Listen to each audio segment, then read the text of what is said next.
And now, your feature presentation. Welcome back to another Untitled movie review. I am one of your hosts, Matt Rohrbeck, alongside he's allergic to tomatoes, but he is tomato meter approved, Eric Marchin. Buongiorno, Matt. I knew it. Buongiorno. I knew. Perfect. You nailed it. You could be in this movie. I know. You just had some pizza as well. Yep. So you are just prepped for being authentically Italian to review Ridley Scott's House of Gucci. Oh, I sure am. Eric, what kind of pizza you have? I just You're had allergic to tomatoes, as everyone knows. Yes, I had a cheese pizza. Oh, nice. With some bacon and mushrooms and green peppers, and Love it. it had like a nice kind of Where did you order it cream from? sauce. Sadly, it was Pizza because it is the Again, authentically Italian. It's As authentically Italian as truly, this movie. I mean, yes. you're on brand for this movie. Oh, So 100%. yeah. I'm not going to do an offensive Italian accent like many of the actors in this film, but it's definitely it's right up there. House of Gucci and Little Italy will make a perfect double bill in hell one day. Yeah, in the upcoming Super Mario Brothers movie. Like Eric mentioned, starring some people doing some choice accents like Lady Gaga, Adam Driver, Jared Leto, Jeremy Irons, Salma Hayek, Al Pacino, and more. It's Yeah. an ensemble. Eric, Ridley Scott's second film of the year. In less than 2 months as well. We reviewed The Last Duel, which I Which also co-starred Adam Driver. also had some choice words for. He keeps on. I mean, I guess I applaud his work ethic because, the man does not slow down. That's for sure. No, he doesn't. I mean, like, for a guy that is 83 years old and constantly working not only as a director but as a producer, um and always kind of trying to find what the next thing is. I mean, he's already, prepping his Napoleon film with Joaquin Phoenix, which is shooting in January for Apple. So you got to be at least appreciative of the work ethic that Ridley Scott has when it comes to making movies, and always trying to kind of pick something and roll with it. Obviously, some movies are better than others when it comes to consistency, And and quantity does not always equal quality. yes, and consistency is an important key term here, because this movie is wildly inconsistent throughout its nearly 3-hour runtime, and you feel every minute of this movie, Matt. Like, there were moments where conscientiously you're thinking, okay, have we gotten through at least an hour and a half of this yet? Because then I have half to go. Yeah, and like it's always fun sitting next to you and kind of marking how many times you go to the bathroom, Or how many times I go. yeah. Your grunts and groans are usually telling of how you feel about a movie, and there were many of those in this film, which uh you know what, within this movie you can see elements that could have worked um if it were directed by somebody else. We often talk about miscasting when it comes to certain productions, and I think part of that maybe have something to do with it. But I think the biggest miscast is Ridley Scott as the director on this. This is a project that's been in the works for about 15 years now, and he was attached at one point to direct it and then kind of left, and then people like Wong Kar-wai was supposed to come on and direct it with Margot Robbie in the Could lead. you And imagine what that was?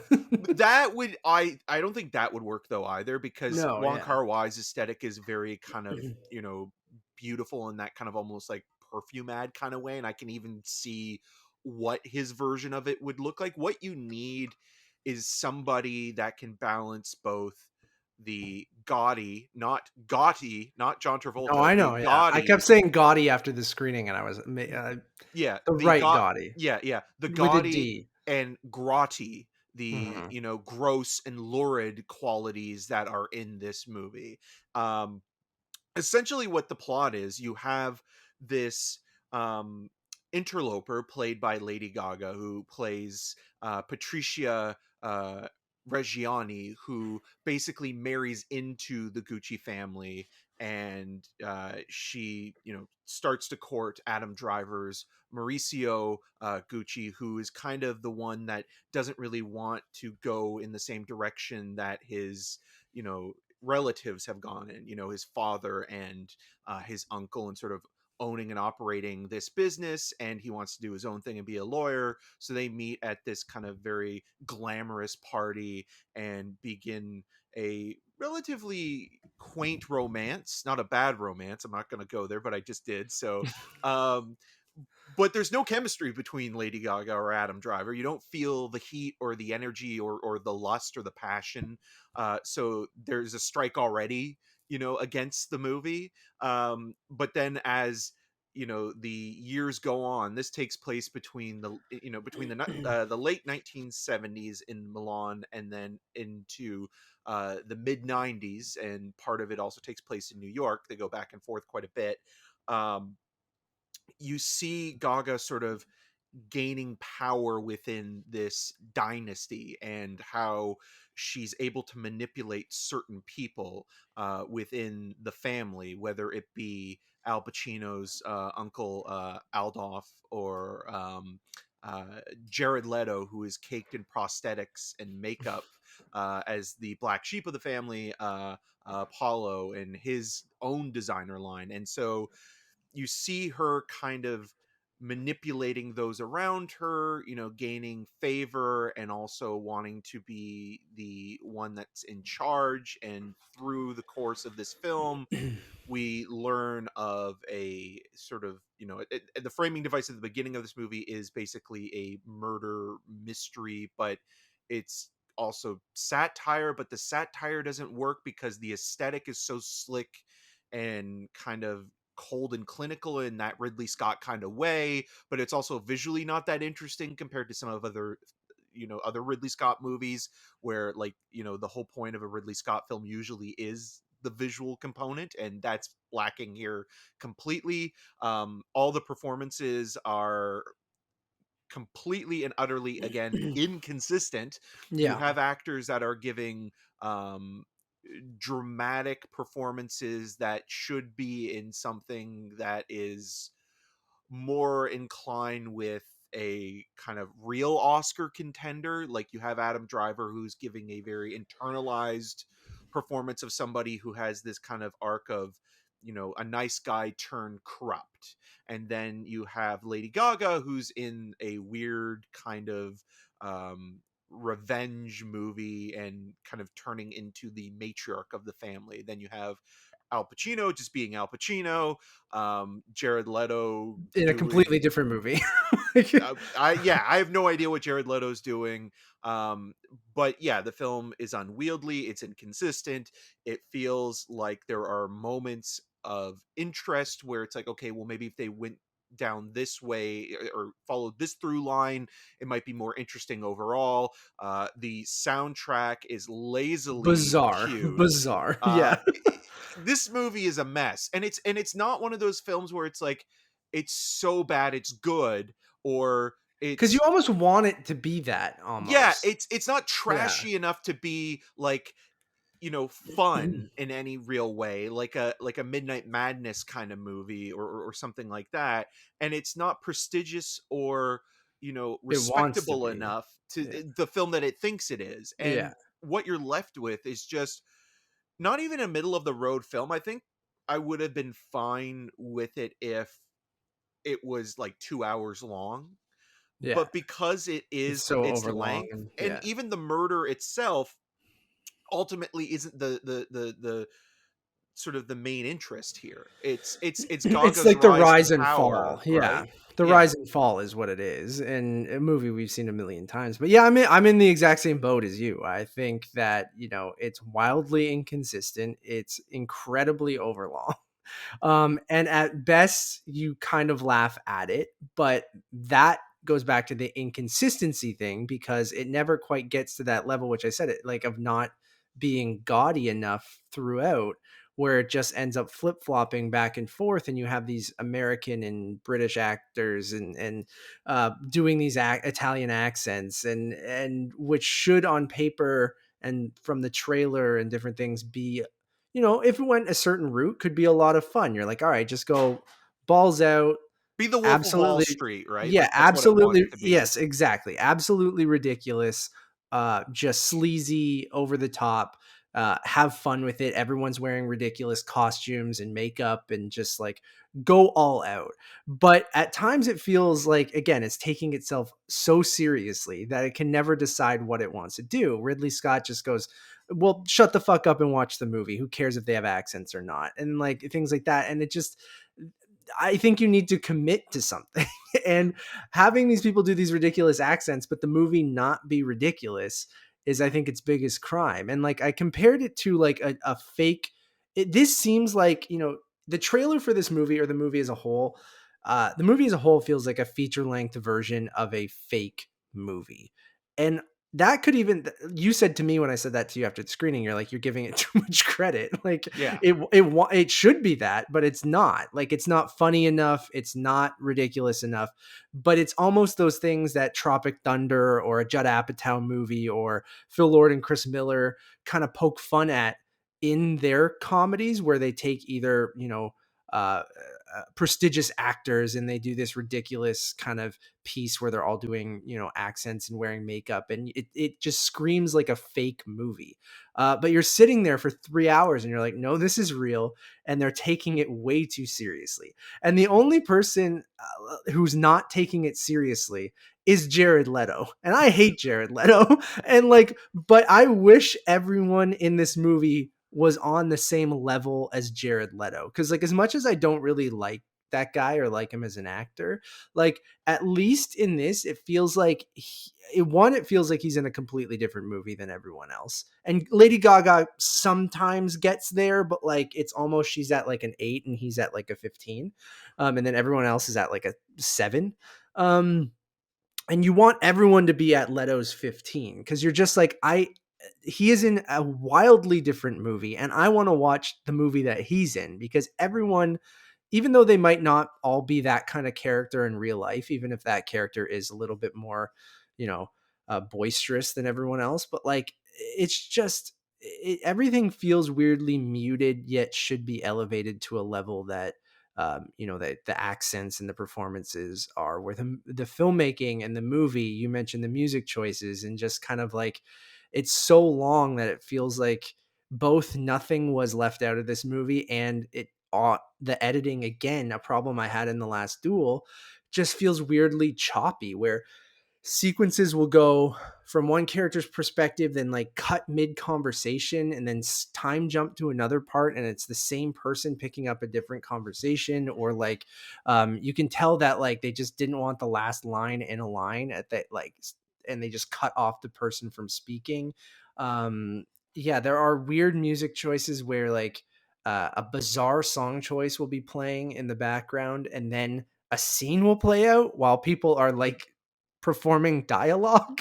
And So like, okay, so we got to talk yeah, about here's this a great, specifically. yeah, So the Eurythmics, Here Comes the Rain Again. There's a scene where it's being queued up, where you have Lady Gaga basically seducing Adam Driver's character back into the family fold, and kind of trying to get him back in good graces with both his estranged father, played by Jeremy Irons, and his uncle, and sort of them um all wanting to kind of work together. And then also you have the romantic interlude of them in the washroom, and having sex this is when they get in the married bathtub. too. Yeah, and so like Yeah, that's yeah. the kind of the montage that it's going with, and the song is still playing. It's a great song. It's a great early '80s song, and then There's great music in the movie, just a lot of it doesn't fit. yeah, and a lot of it doesn't make sense where it plays within the time period, because you have disco songs playing in 1983, which by that time disco songs were dead.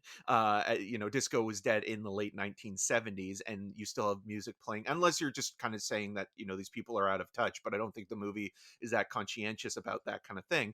But then you have the Eurythmic song still playing when they go to visit Pacino's character again at one of the stores, and it's Mhm. just kind of playing faintly in the background as though it's like playing in the store, and you're kind of thinking like, why is this still going on? Yeah, and then that consistently happens. There's one constant throughout the movie, um, which is weird. And then we mentioned, like you said, the wrong filmmaker, right? And then Yeah. I mentioned, I mean, he's already done it with the American Crime Story Versace, but I said like a Ryan Murphy, and you mentioned Paulo Sorrentino, like that level of Or Paul Verhoeven, someone like that. Yeah, even Verhoeven, who can bring that level of kind of gaudiness and sleaze to it that it kind of almost needed. And I just think that's completely lost. And it feels like some of the, the actors feel like they are in one movie, at least like, especially Leto, Gaga to an extent, but everyone else just is in another movie, and it's just kind of dull and overlong. Like when you frame it, even with the framing device of showing his the moments before he's about to be murdered, and then I mean everyone kind of knows this story, right? But Yeah. it just it takes so long to get there, and nothing is all that interesting. Like the rise and fall plays out pretty standardly, like, and again it's just missing that level of greasiness or sleep, like shine or something. I don't know, but it just does not work.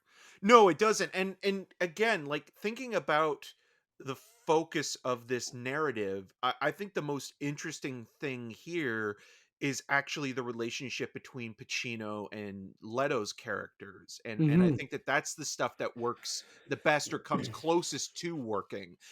There's only maybe one scene that I always say it actually clicks, and it's the scene where Pacino hands over his shares to Adam Driver's character, and sort of the alliance that Driver has made with an outside independent sort of group of guys, and sort of like where that Mhm. one sort of basically um, sit down kind of happens. It feels like that's where the movie, for a brief moment, actually works, and Pacino specifically is quite good in that scene.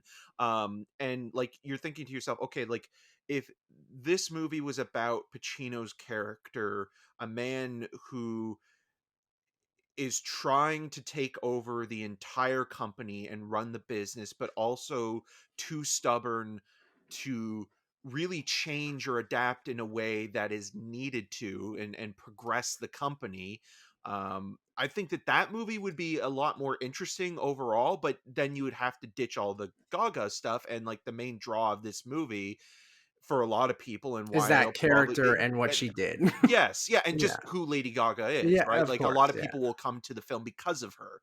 They're not coming to the movie. I mean, as much as Adam Driver is a bankable leading man. I mean, people will go and see this because of her, not because of Absolutely, yeah. everybody else in the movie. And so, like I understand why that character is the focal point, but even the murder itself, like there's a scene where they're having what do you call it, the pastry, the macaroons, the Oh, yeah, macarons, yeah. yeah, and they're talking about like, or Adam Driver is basically like belittling Yeah, it's when their marriage lady starts to kinda be Lady fall Gaga, apart, and yeah. for telling this story with unnecessary details. And that's what this movie is. It's just unnecessary details. And then once you get to the murder itself, It it feels like basically it's just kinda glosses yeah. over it. And you're Like, just like, wait, what?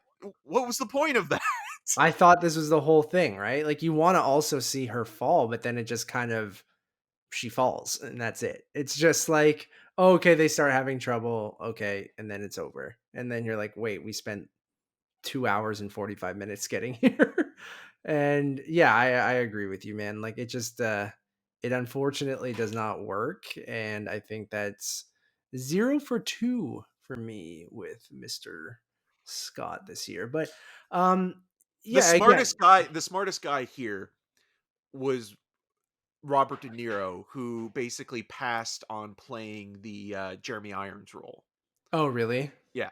Yeah, yeah, you get Pacino, you get De Niro. It's an Italian movie. You gotta call them at least. Like I don't know. Um, yeah, I mean Jeremy Irons, I guess one of the guys that I think is all right, but no one's. I don't know, man. I think everyone's pretty bad I except kept for. thinking he was like watching. Like I like Jeremy Irons a lot, but like I kept looking at him and I was like, man, if they made like the old Adams Family, he would make a great old Gomez. Oh, absolutely. Like we'll get that Adams Family Legacy sequel Yeah. where Jeremy Irons is playing an old Gomez Adams. I'm gonna give it a 2 out of 5. I don't have much else to say about it. I think weirdly Leto to me was the only kind of entertaining thing in the And he'll probably movie. get an Oscar nomination for this. Which I think is ridiculous, but I mean, good for him, I Yeah. guess. I power to him for the only one being like, you know what, I'm gonna do this in this movie. Give me a fat suit. Let me do the most ridiculous accent you've ever heard in your life, and I'll just go to 15 the whole time. And I'm like, all right, go for it, man. Yeah. Yeah, I'm also going to give it a 2. It's one of those movies where like it could be a 1 even, but I'm just reluctant to at least, look at some aspects of the movie that could work, and the motions to set into gear are there. They just never coalesce because I think of Sir Ridley. I think he is probably the weakest link of the film. And like you mentioned, like everybody is on these different levels and they needed to match each other. I think Ridley Scott was the one that needed to go above and beyond. I think again, like another guy who would have been amazing at doing this film, who's no longer with us, is Tony Scott. I think Tony Scott would have been a perfect choice to do something like this. It wouldn't have been a prestigious film again, but it would have been something that was really fun and decadent and It's over just the in the top. wrong Scott did the movie. Yeah. Yeah.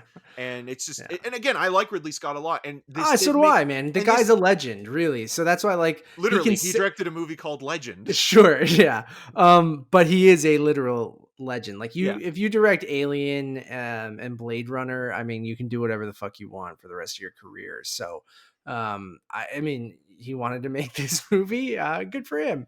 And like he's just so hit or miss in the latter part of his career that, I'll still always be intrigued by a new Ridley Scott movie but I think we're at that point where you don't necessarily know what you're gonna get. Yeah, 'Cause like the last great one from him was The Martian. mhm. And again, like I didn't love The Last Duel, but I liked it a lot more than I was expecting to, and I think I like it even more because of House of Gucci in a weird way, where it's like I almost appreciate that movie a little bit more because even though there are some elements that don't necessarily work, but at least it's more focused in its themes and ideas than this, which just Sure. kind of seems like it basically vomited on the screen. And like there can't be an extended cut of this movie because it just feels like we saw an assembly cut as the theatrical version. There's a couple moments where I feel like it weirdly cuts mid-scene, but no, I definitely agree with you there. Yeah, I mean even the counselor, which has that sleaze factor, right? Well, Uh Alien, I mean, like you look at yeah, Alien with the gaudiness of H.R. Giger's kind of production design and yeah, kind of like the awe-inspiring nature of it and the grossness of the organic sort of body horror that's there. Like he is, and like I even tweeted about this earlier today. Ridley Scott in the late 80s, one of the movies that's kind of been forgotten about in his career is Someone to Watch Over Me, which is this erotic thriller with Tom Berenger and Mimi Rogers in the late 1980s. And that movie, for the most part is a very kind of plain sort of police procedural about a officer protecting a movie star, and there are elements that are very regal in terms of the movie star's penthouse in terms of like the production design, which is very Ridley Scott. But he plays it in a manner that works because it's not doing anything more than it needs to, but it does have a couple of little bit of or some embellishes that kind of make it stand out to be like, oh, okay, I can see the Ridley Scottisms there, but it's still just an erotic thriller. And like to your point with the counselor, with the Cameron Diaz scene, right? Like with the oh, the straddling of whole the thing. I car. mean, I would say like that. I don't love the counselor, but I mean, I feel like it kind of knows what it is, and everyone's sort of on the same level there, Yeah. from the costume design and the performances and stuff like that. Where, um, yeah, I don't know. This just does not work, and it's unfortunate, but until the next Ridley Scott, which will be in 6 months probably. Yeah. So Well, yeah, probably by the end of next year we'll get Kit Bag, which is the Napoleon film. yeah, yeah. Thank you all for listening or watching. We really, really do appreciate it. We've passed 300 episodes of this show, which I think is pretty wild. I don't want to reveal what exactly our 300th. I think it might be Resident Evil. It's But, gotta be. We gotta make uh, it 300. I'm like, I think this might be after that in our, I mean, we're recording them all at the same time to break the fourth wall, but um, I can put them in whatever order I want. And I think I want to make Resident Evil our 300th episode. So a ton of reviews, and we'll have a ton more coming up in the next couple months. Eric and I have a pile of screeners I got to watch, and we have a whole bunch of movie screenings we got to go to. So you're in the right spot right here on Untitled Movie Reviews on podcast services, or search for Untitled Movie Podcast or Untitled Movie Reviews on YouTube, and you can find us there as well.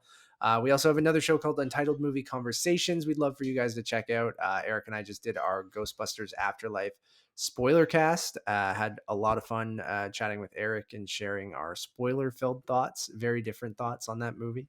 I also Um, rewatched it the other day, and you I still did? feel the same. Yes. Oh, I'm surprised you went to go see it again. Just family wanted to go see it, or what? It was a timing, it was a scheduling thing. So I had Yeah. an appointment in the late afternoon, early evening, and there Mhm. was just a screening of it around that time, and it just kind of worked out perfectly. So you thought, let me do And this again I just wanted to watch it to again with what you confirm were saying. your.